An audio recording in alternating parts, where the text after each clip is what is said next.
علیکم ورحمۃ اللہ وبرکاتہ۔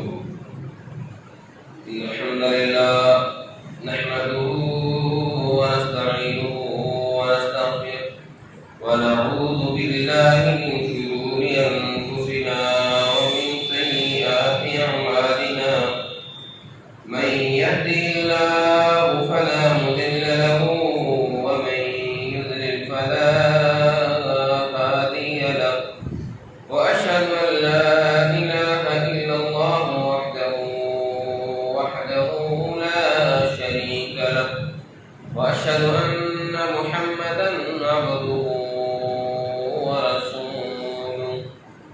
يا أيها الذين آمنوا اتقوا الله حق تقاته ولا تموتن إلا وأنتم مسلمون.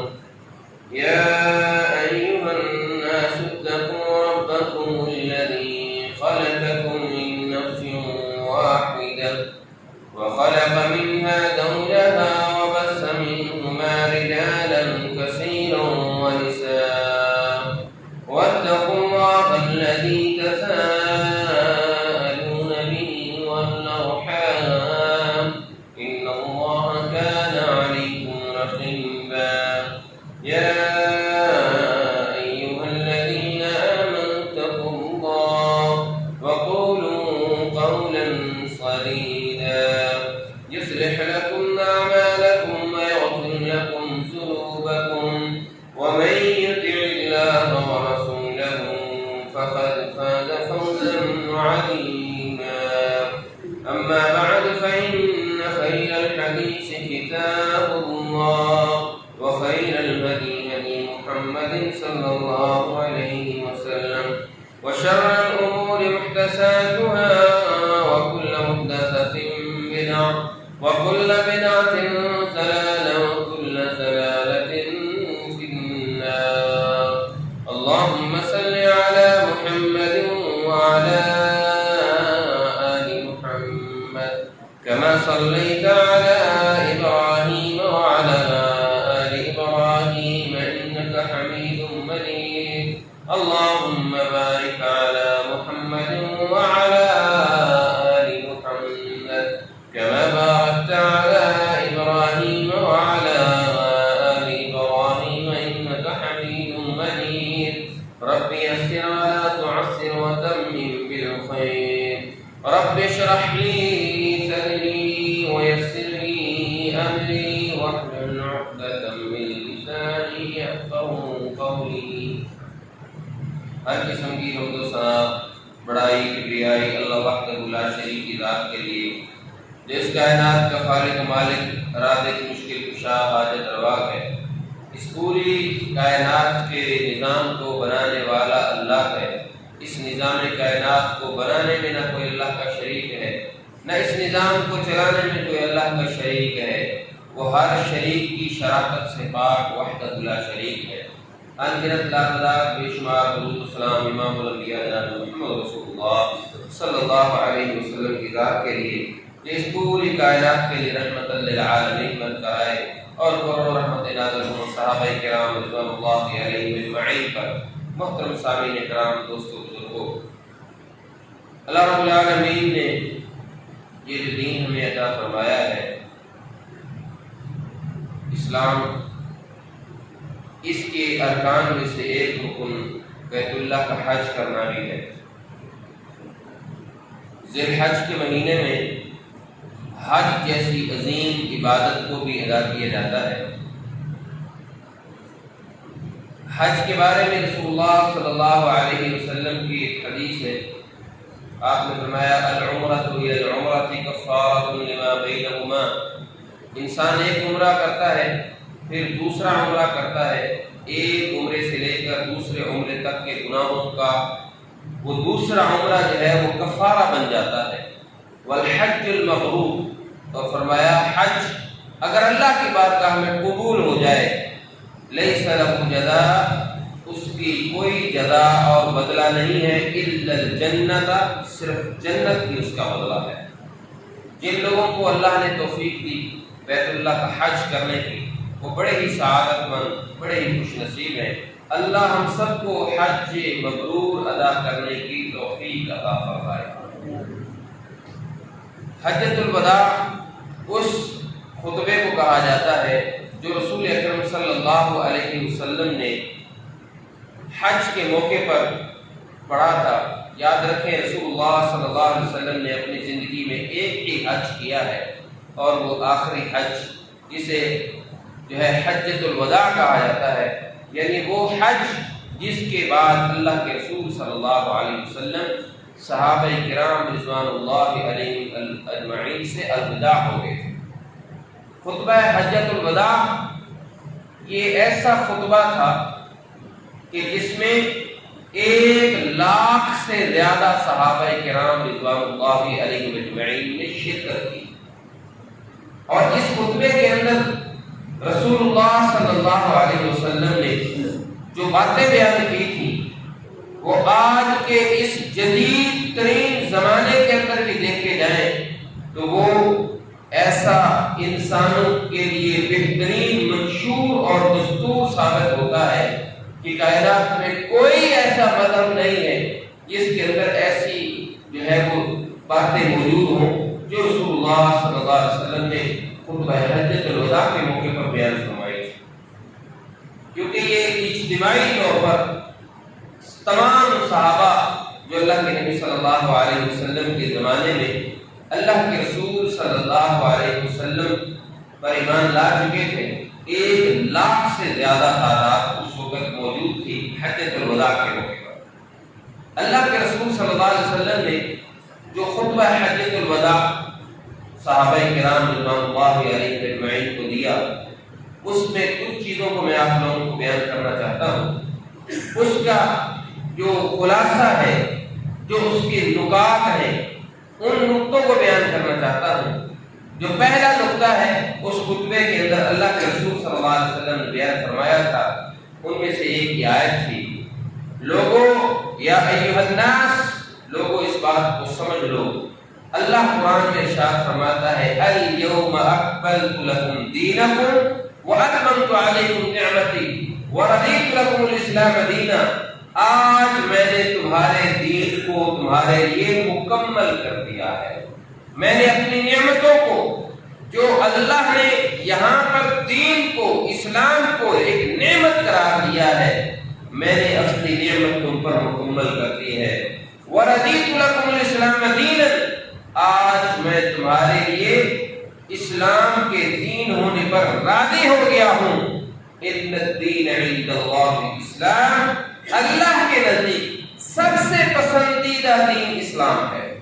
اس آیت کریمہ سے پتہ یہ چلتا ہے کہ دین جو ہے رسول اللہ صلی اللہ علیہ وسلم کے زمانے میں ہی مکمل ہو چکا تھا۔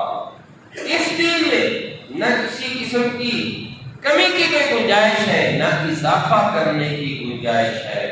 معلوم ہوتا ہے کہ اگر کوئی دین میں نئی چیز کو شامل کرتا ہے تو اس پر ثواب اور اجر و ثواب کی امید رکھتا ہے تو وہ بے وقوف ہے، اس لیے کہ دین میں جو بھی نئی چیز کو شامل کیا جائے گا، اللہ کے رسول صلی اللہ علیہ وسلم فرما گئے ہیں من احدث فی امرنا ما لیس منہ فہو رد۔ اس دین میں کوئی بھی نئی چیز کو شامل کر کے اس پر عمل و ثواب کی امید رکھنے والا، اللہ کے رسول فرماتے ہیں وہ مردود ہے، اس کا کیا عمل جو ہے وہ اللہ کی بارگاہ میں رد کیا ہوا ہے، کیونکہ دین اس کو اللہ کے نبی صلی اللہ علیہ وسلم کی زندگی میں مکمل کر لیا گیا تھا۔ اب نہ اس میں کمی کی گنجائش ہے نہ اضافے کی گنجائش ہے۔ یہ وہ بات ہے جو اللہ کے نبی صلی اللہ علیہ وسلم اپنی زندگی میں فرما گئے۔ آج اگر کوئی یہ چیز سمجھتا ہے کہ جی اس چیز کی دین میں ضرورت تھی، اس وقت صحابہ کو جہاد کی مصروفیت کی وجہ سے اتنا ٹائم ہی نہیں تھا کہ وہ یہ کام کر سکیں، آج ہم اس کام کو خیر سمجھ کر رہے ہیں۔ یاد رکھیں خیر اسی کام میں ہے جس کو رسول اللہ صلی اللہ علیہ وسلم کر رہے ہیں۔ اگر کسی کام میں بھلائی ہے، خیر ہے، تو سب سے پہلے اس کو کرنے والے رسول اللہ صلی اللہ علیہ وسلم ہیں۔ اس لیے معلوم یہ ہوا کہ آج کسی نئی چیز کا دین میں اضافہ نہیں ہو سکتا، وہ دین کے بنیادی ضروری عقائد جو قرآن و حدیث میں بیان ہوئے ہیں وہی دین ہے. دین وہی ہے جو 1400 سال پہلے دین تھا. آج کی کوئی چیز دین کا حصہ نہیں بن سکتی. اسی طرح رسول اللہ صلی اللہ علیہ وسلم نے خطبہ حجۃ الوداع میں جو چیزیں بیان کی تھی ان میں سے ایک چیز مساوات کا درس تھا، برابری کا درس تھا کہ ہم سب اللہ رب العالمین کی مخلوق ہیں. ہم سب سیدنا آدم علیہ السلام کی اولاد ہیں. ہم سب کا خدا ایک ہے، ہم سب کا باپ ایک ہے. رسول اللہ صلی اللہ علیہ وسلم کیا فرماتے ہیں؟ الا ان ربکم واحد، خبردار لوگوں تمہارا رب ایک ہے. واباکم واحد، اور تمہارا باپ سیدنا آدم علیہ السلام بھی ایک ہے. لہذا الا لا فضل لعربی علی عجمی، آج کسی عربی کو کسی اجمی پر کوئی فضیلت نہیں ہے. عرب قوم کے سوا دنیا میں جتنے بھی لوگ ہیں ان کو اجمی جو ہے وہ سمجھا جاتا ہے. اس لیے عرب کو عجم پر کوئی فضیلت نہیں ہے، اور نہ ہی کسی اجمی کو عربی پر کوئی فضیلت ہے.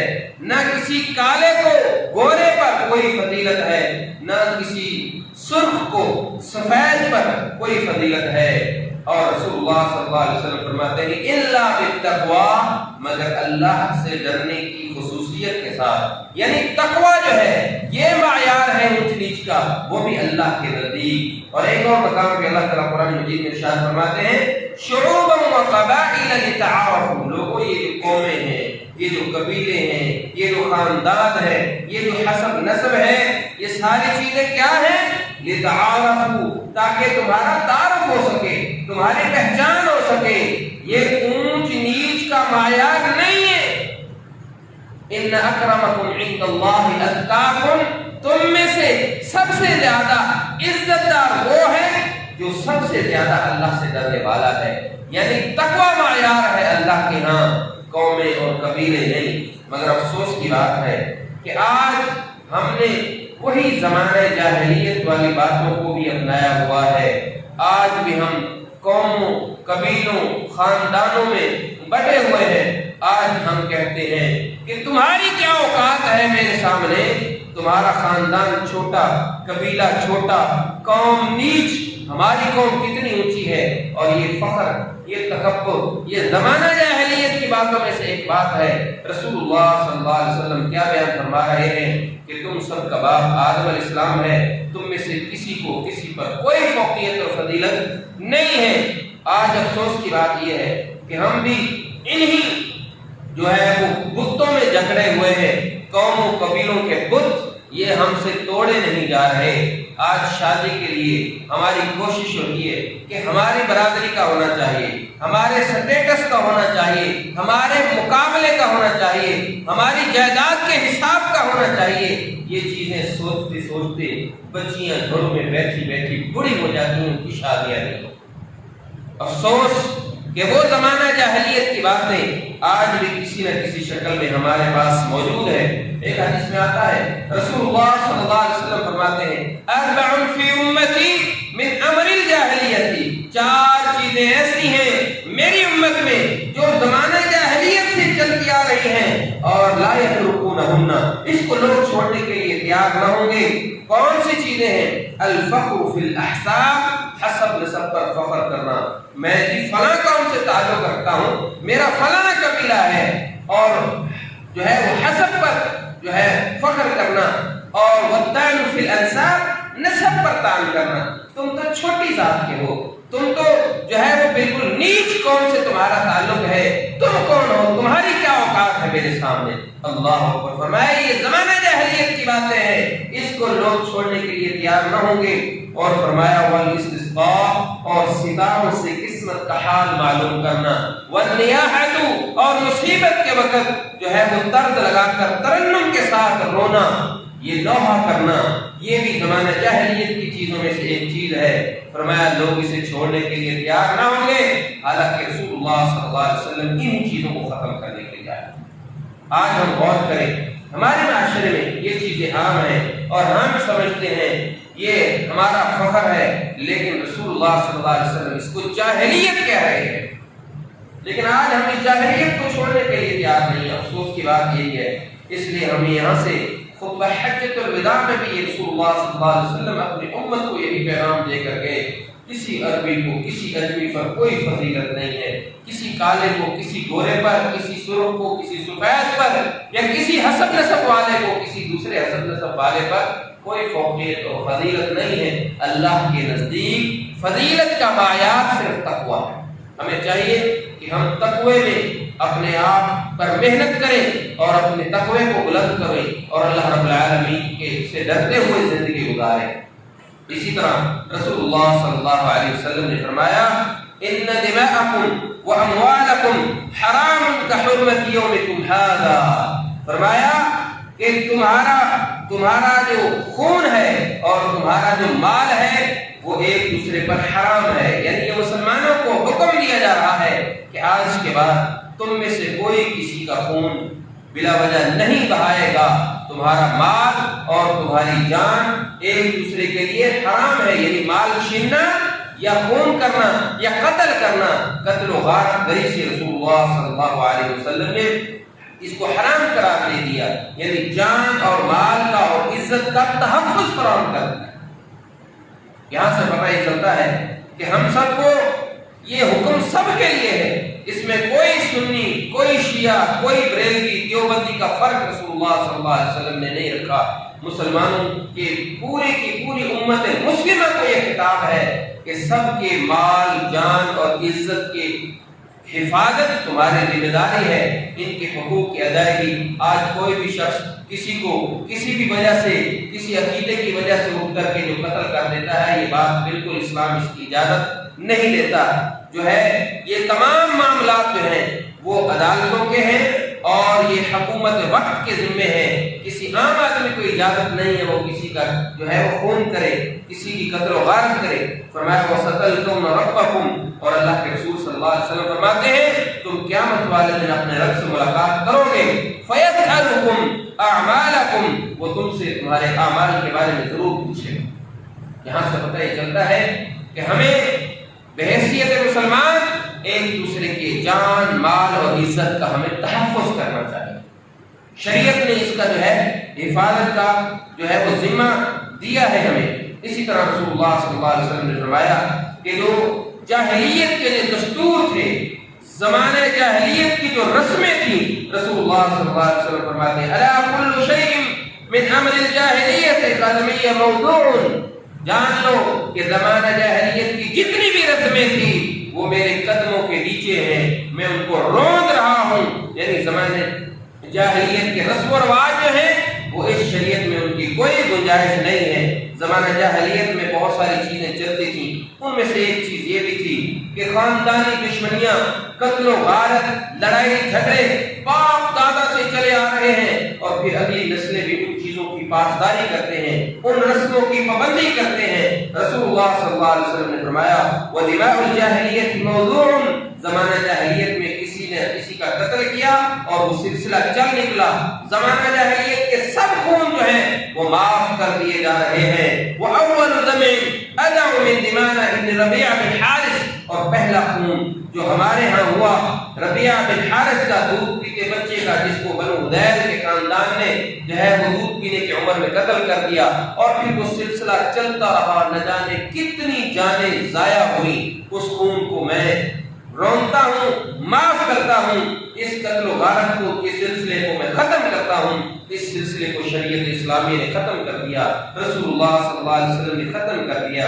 مگر افسوس کی بات ہے کہ آج بھی کئی قبیلے ہیں جو خود کو مسلمان کہلواتے ہیں اور انہی قبیلے کی لڑائیوں اور جنگوں میں مصروف ہے، اور بلا وجہ چھوٹی چھوٹی بات پر ایک دوسرے کی قتل و غارت کا جو ہے وہ سلسلہ جاری رکھے ہوئے ہیں۔ ایک قتل اس طرف سے ہوتا ہے، پھر 2 اس طرف سے، پھر 4 اس طرف سے، پھر 10 اس طرف سے، پھر 20، پھر نہ جان محفوظ، نہ مال محفوظ، نہ عزت محفوظ۔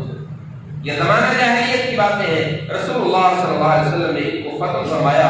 یہاں سے پتہ یہ چلتا ہے کہ اگر باپ دادا کی رسمیں جو کہ ہمارے معاشرے کے اندر اب بھی بہت ساری ایسی رسمیں، ایسے رواج جن کی شریعت میں بالکل گنجائش نہیں ہے، صرف اس لیے ان پر پابندی کی جاتی ہے کہ جی ہمارے باپ دادا نے یہ کیا تھا، باپ دادا سے چلتا رہا ہے، اس لیے ہم تو وہی کریں گے، قد وجدنا آباءنا، جس پر ہم نے اپنے باپ دادا کو عمل کرتے دیکھا۔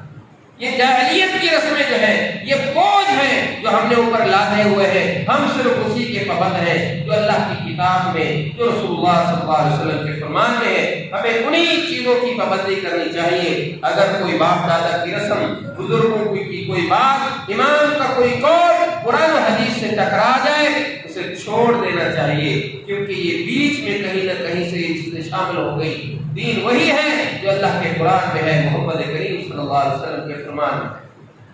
اسی طرح اللہ کے رسول صلی اللہ علیہ وسلم نے ایک چیز یہ فرمائی کہ وَرَبِ رِبَ الْجَاهِلِيَّةِ مَوْضُوعٌ وَأَوَّلُ رِبًا أَدَعُ رِبَ الْعَبَّاسِ بن عبد المطلب۔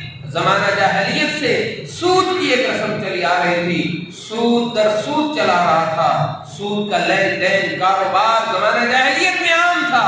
اللہ کے نبی صلی اللہ علیہ وسلم فرماتے ہیں اور پہلا وہ سود جو عباس بن عبد المطلب تک کا تھا، وہ جس چیز کے ذمہ ہے میں اس کو ختم کرتا ہوں، میں اس کو معاف کرتا ہوں، میں اس کو اپنے پاؤں کے نیچے روک دیتا ہوں۔ یعنی سود کی رسم کو بھی رسول اللہ صلی اللہ علیہ وسلم نے ختم فرما دیا۔ لیکن افسوس کہ آج ہم مسلمان ہیں، ہمارے کاروبار کو دیکھ لیں، ہمارے جو ہے وہ بزنس کو دیکھ لیں، اس کی اکثر قسمیں سودی ہیں اور ہم سودی کاروبار میں غرق ہیں۔ نیچے سے لے کر اوپر تک ہماری حکومت کو دیکھ لیں، ہمارے جتنے بھی نظام کو دیکھ لیں، سارا نظام سود کے اندر جکڑا ہوا۔ پھر کہتے ہیں برکت نہیں ہے، پھر کہتے ہیں کہ کاروبار سے فائدہ نہیں ہوتا، کاروبار تباہ ہوتے جا رہے ہیں، کاروبار ختم ہوتے جا رہے ہیں، رزق میں برکت ختم ہو گئی ہے، پرائی نہیں ہوتی، روتے رہتے ہیں۔ صرف وجہ یہی ہے کہ ہم نے اپنے رزق میں سود کو جگہ دے دی ہے، وہ سود جس کے بارے میں اللہ تعالیٰ قرآن مجید میں بھی ارشاد فرماتے ہیں کہ صدقہ جو ہے اللہ اس کو بڑھاتا ہے اور سود جو ہے اس کو اللہ تعالیٰ مٹا دیتا ہے، کاروبار کو تباہ و برباد کر دیتا ہے، یعنی اس کے اندر سے برکت کو ختم کر دیتا ہے۔ اگر یہ بظاہر اس میں سے پیسوں کا لین دین بڑھتا جائے لیکن اس میں برکت ختم ہوتی جاتی ہے۔ یہ اللہ کے ساتھ دشمنی ہے، لیکن ہم علل اعلان یہ کام کر رہے ہیں۔ اور یہ بھی زمانہ جاہلیت میں سے ایک چیز تھی جس کو آج پلاننگ کے ساتھ پوری دنیا میں عام کیا جا رہا ہے۔ اسی طرح اللہ کے رسول صلی اللہ علیہ وسلم نے وراثت کا حق ادا کرنے کا حکم دیا۔ فرمایا اس زمانے کے اندر جو ہے وہ بڑا چھوٹے کو کھا جاتا تھا، بڑے قبیلے والے چھوٹے قبیلے والوں کو جو ہے وہ دبا کر رکھتے تھے، بڑے کاروباری چھوٹے کاروباری لوگوں کا حق کھا جایا کرتے تھے۔ یہ سلسلہ اسی طرح تھا اور رسول اللہ صلی اللہ علیہ وسلم نے کیا فرمایا؟ اللہ اکبر۔ آپ صلی اللہ علیہ وسلم نے فرمایا ان اللہ قد اعطى كل شيء حقه، اللہ نے ہر ایک چیز کو اس کا حق دینے کا حکم بیان فرمایا ہے۔ اس لیے اور آپ صلی اللہ علیہ وسلم نے فرمایا کہ بہنوں کو ان کا وراثت میں جو حصہ ہے وہ دیا جائے۔ یہ بھی زمانہ جاہلیت میں تھا کہ عورتوں کو یا تو پیدا ہوتے ہی زندہ درگور کر دیا جاتا تھا یا عورت کو ذلت کے ساتھ زندگی گزارنا پڑتی تھی، پاؤں کی جوتی سمجھا جاتا تھا، اور اسی طرح عورت کے ساتھ جو ہے وہ نوکروں جیسا سلوک کیا جاتا یا بچوں کی خادمہ کے طور پر اس کو رکھا جاتا، وراثت میں حصہ نہیں دیا جاتا تھا۔ افسوس کی بات یہ ہے آج بھی ہمارے معاشرے میں یہ رسم چل رہی ہے، بہنوں کو ان کا حق نہیں دیا جاتا، یا پھر رسم کے طور پر اس کو پیشکش کی جاتی ہے اور اس کو ساتھ ساتھ یہ بھی کہا جاتا ہے کہ اس کو معاف کر دے، زبردستی معاف کروایا جاتا ہے۔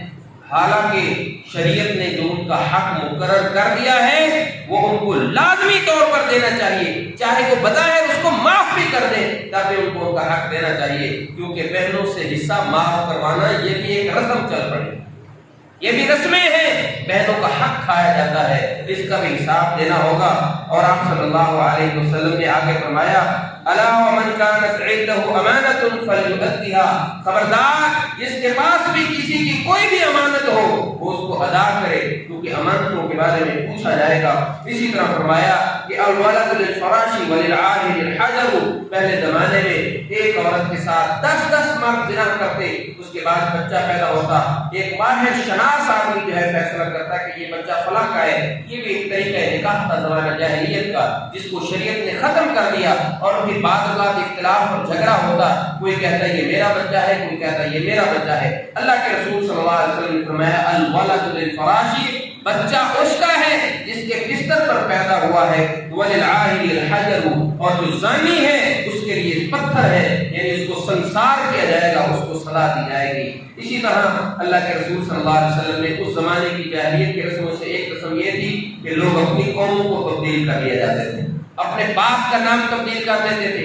فرمایا وَمَنِ ادَّعَىٰ إِلَىٰ غَيْرِ أَبِيهِ، جو اپنے باپ کے علاوہ کسی اور کی طرف اپنی نسبت کرتا ہے، اس پر اللہ کی لعنت، اللہ کے فرشتوں کی لعنت، ساری دنیا کے مومنوں کی اس پر لعنت ہو۔ معلوم ہوا کہ نسب تبدیل کرنا یہ کبیرہ گناہوں میں سے ایک گناہ ہے، اور اس زمانے میں بھی ایسے ہوتا تھا، آج بھی ایسے ہوتا ہے کہ کئی لوگ صرف اس وجہ سے کہ ہماری قوم کو لوگ عزت کی نگاہ سے نہیں دیکھتے، ہماری چھوٹی چھوٹی قوم کو چھوٹی نظروں سے دیکھا جاتا ہے، یعنی حقیر ہماری قوم کو سمجھا جاتا ہے۔ جب وہ ایک علاقے سے دوسرے علاقے میں آتے ہیں تو اپنی قوموں کو تبدیل کر لیتے ہیں کہ ہم فلاں قوم کے ساتھ تعلق رکھتے ہیں، اور اس قوم کا نام لیا جاتا ہے جس کو لوگ عزت کی نگاہ سے دیکھتے ہیں۔ تو ایسا کرنا بھی بالکل حرام ہے، ناجائز ہے۔ اور اسی طرح رسول اللہ صلی اللہ علیہ وسلم نے میاں بیوی کے حقوق کے بارے میں فرمایا فاتقوا اللہ فی النساء، عورتوں کے معاملے میں اللہ سے ڈرو، فإنکم اخذتموہن بأمان اللہ، ان کو تم اللہ کے امانت کے ساتھ، اللہ کے حکم کے ساتھ، اللہ کے کلمے کے ساتھ اپنے لیے حلال کرتے ہو، لہذا تم ان کو ان کا حق دو۔ ان کا حق یہ بنتا ہے کہ وہ اپنے بستروں پر ایسے لوگوں کو نہ آنے دیں جن کو تم ناپسند سمجھتے ہو، یعنی اپنے گھروں میں ان کو داخل نہ ہونے دیں جن کو تم ناپسند کرتے ہو، یعنی ان کی عزت، اپنی عزت کی حفاظت کرنا یہ اس کے ذمے ہے اور تمہارے ذمے ہے، ان کا کھانا پینا پہننا ان کی ذمہ داری وہ تمہاری ہے۔ اسی طرح رسول اللہ صلی اللہ علیہ وسلم نے فرمایا کتاب و سنت کو تھامنے کے بارے میں فرمایا ترک فیکم، میں تم میں 2 چیزیں چھوڑ کر جا رہا ہوں، لن تضلوا ما تمسکتم بہما، جب تک تم ان کو مضبوطی کے ساتھ تھامے رکھو گے کبھی بھی گمراہ نہیں ہوگے، یعنی اللہ کی کتاب کو مضبوطی سے تھامو گے تو گمراہی سے بچے رہو گے۔ اور آخر میں فرمایا کہ کہیں میرے بعد فلا ترجعوهن الى الكفار، میرے بعد کفر کی طرف نہ لوٹ جانا۔ اور آخر میں فرمایا کہ جو تم میں سے یہاں موجود ہیں وہ یہ پیغام دوسروں تک پہنچا دیں۔ یہاں سے پتہ یہ چلتا ہے دین کا چھوٹا مسئلہ، چھوٹی بات، کوئی ایک آیت، کوئی حدیث ہم تک پہنچی ہے اسے دوسرے تک پہنچائے، دعوت دین کا حق ادا کرے۔ اللہ رب العالمین سے دعا ہے اللہ جو سنا ہے سمجھا ہے اس پر عمل کرنے کی توفیق عطا فرما، اللہ ہمارے گناہوں کو معاف فرما، اللہ ہمارے حال میں رحم فرما، اللہ ہم میں سے جو بیمار ہیں انہیں شفاء کامل عاجلہ نصیب فرما، اللہ جو کاروباری مشکلات رزق کی تنگیوں میں مبتلا ہیں اللہ ان کی رزق کی تنگیوں کو دور فرما دے، اللہ مظلوم مسلمان دنیا کے جس خطے کے اندر ظلم کا نشانہ بنے ہوئے ہیں اللہ ان کی غیب سے مدد فرما، اللہ مسلمانوں کی غیب سے مدد فرما، کافروں کو نیست و نابود کر دے، اللہ ہمیں دین کا داعی بنا دے، اللہ ہمیں دین کے قریب کر دے، اللہ ہمیں نمازی بنا، اللہ ہمیں نماز کے ساتھ قرآن کے ساتھ مسجد کے ساتھ محبت کرنے کی توفیق عطا فرما۔ وآخر دعوانا الحمدللہ رب العالمین۔